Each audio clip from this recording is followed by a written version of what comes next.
Welcome to Real Bass Lessons. A couple of months ago, I taught a lesson, I believe it was called Exploring D Minor. And I just showed a bunch of different aspects of the tonality and the sounds that I use in a D minor tonality. Today, I thought I'd do somewhat the same but different. I'm going to call this one Exploring A Minor. Here we go. Here's A Minor. Right?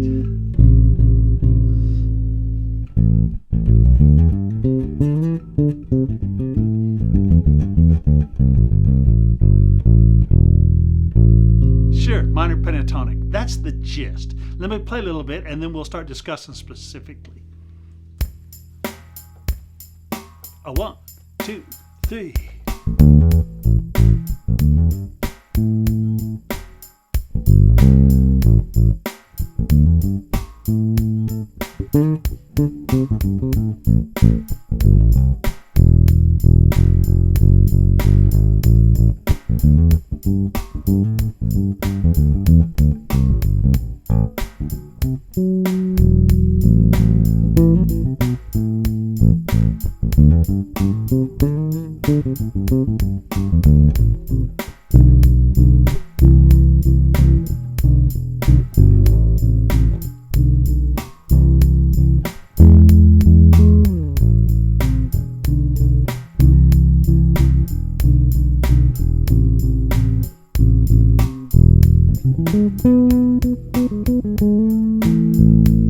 Cool. You got the sound going on in your ear, you bet.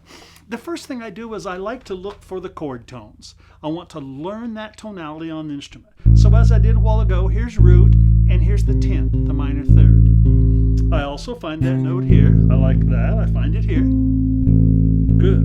And then I did one really cool thing a while ago is I did this. Oh, I played that F sharp. That's that minor 6. Listen to this.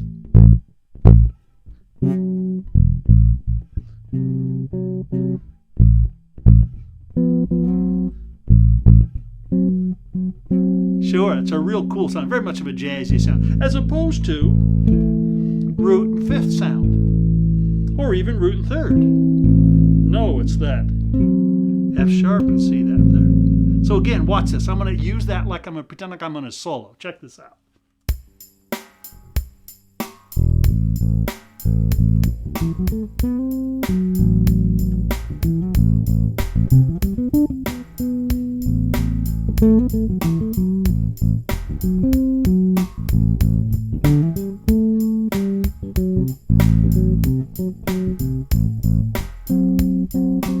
Cool.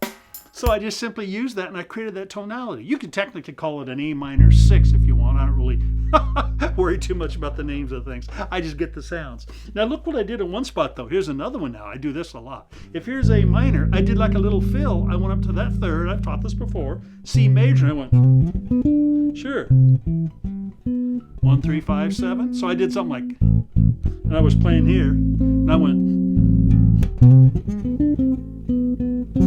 sure, I use that a lot. I superimpose the major relative to the minor. Cool. Let me practice that just a little bit or demonstrate that. Here we go, like I'm soloing again.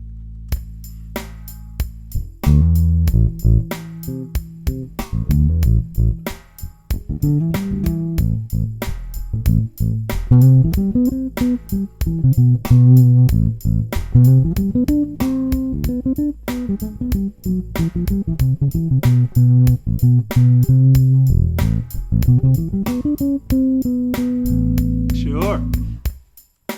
Like that sound, huh? Now here's another sound, if you'll notice I like a lot, as I end up with this. That's a tension. That happens to be the B, the 9th. See, here's the tonic. And I do things like, why? Because I like that to sort of sustain, and then I resolve it, either here or. So let me play with that B natural a little bit now.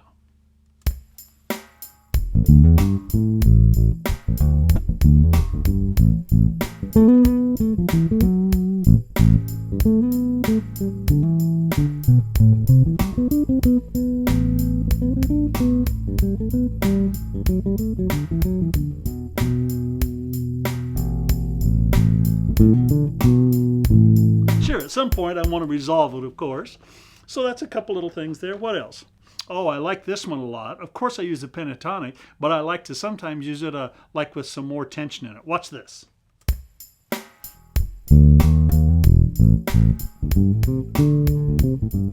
Sure, you know that.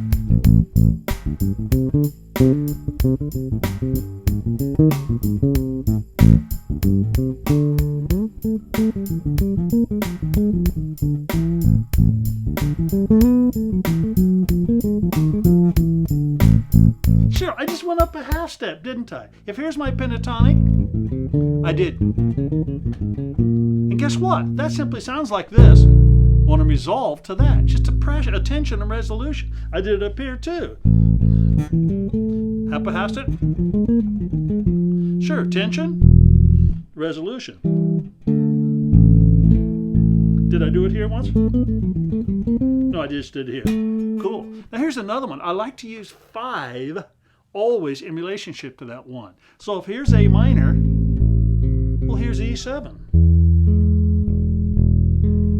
And as I always use a minor, I like not only to use that E dominant 7, but I like to make it augmented.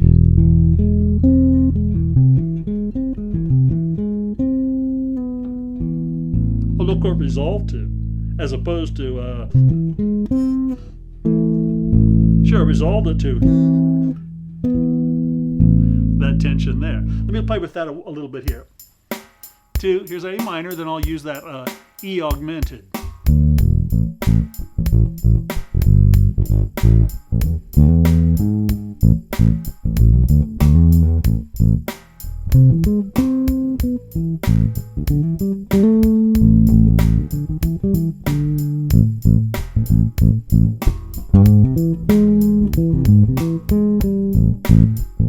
Sure, that was just the same thing, you realize, but a different version of it.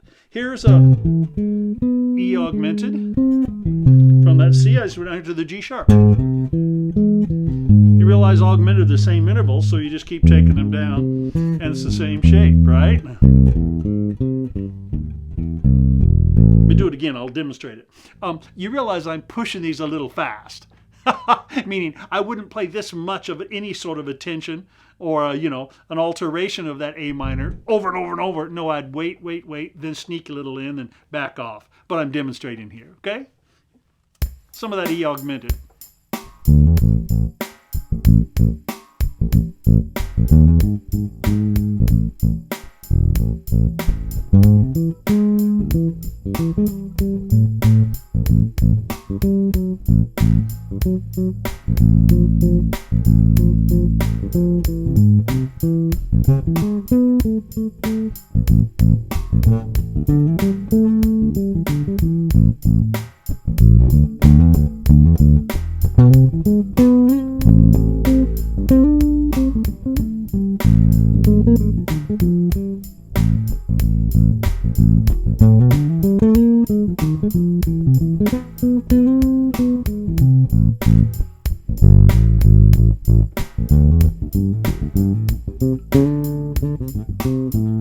Sure, just some good old pentatonic.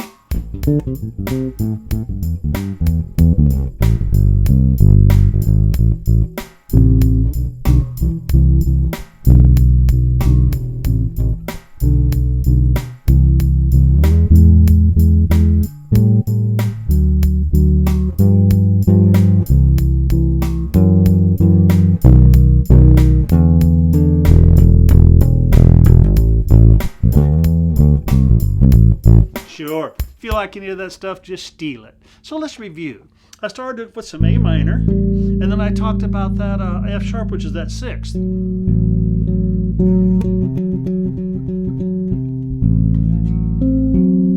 Cool. Then I forget exactly the one I went to after that, but I know I did the major 7, C major 7 compared to the A minor. Cool. Then I did some pentatonic, and I did up a half step.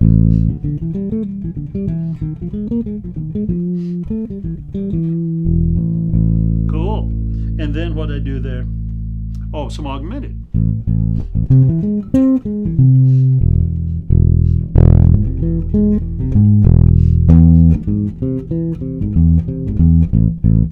Notice some of these tensions may sound a little better in the higher register. Well, sure, that's because they get real muddy down the low end. There's a big conflict. Up here, though, these notes sound great.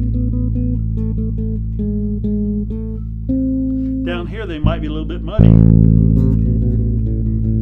No, those aren't bad. Down here, they're muddy, though. I'm listening to that F sharp, but it sounds killer up here. Oh, sure. So you have to be aware of that too. And then, of course, behind all of this, which is not A minor, it's everything, and that is just good rhythm. Just good rhythm. Let me play it a little bit, and I'll try to not be so convoluted. I'll space it out, see if I can make it sound more like a nice little song.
Man, I could do this all day long. I have worked and worked and worked to know my tonalities, to know A minor, to know my little licks, my little phrases, and then I just worked on playing good rhythm. And you notice I started sort of like a bass line, then moved into sort of a soloistic thing. You bet. You have to just work with these individual pieces, make little exercises out of them. You've seen me demonstrate that stuff before, so that it becomes second nature. It becomes muscle memory in your fingers. If you have to think and can't figure out and sort of stumbling with your fingers, you'll never make good music. I kind of got into it after about 8 or 12 bars there, and my ears just took over, and my hands were just following where my ears wanted to go. Fired up. Get into it. I hope this helps you, okay? Cool.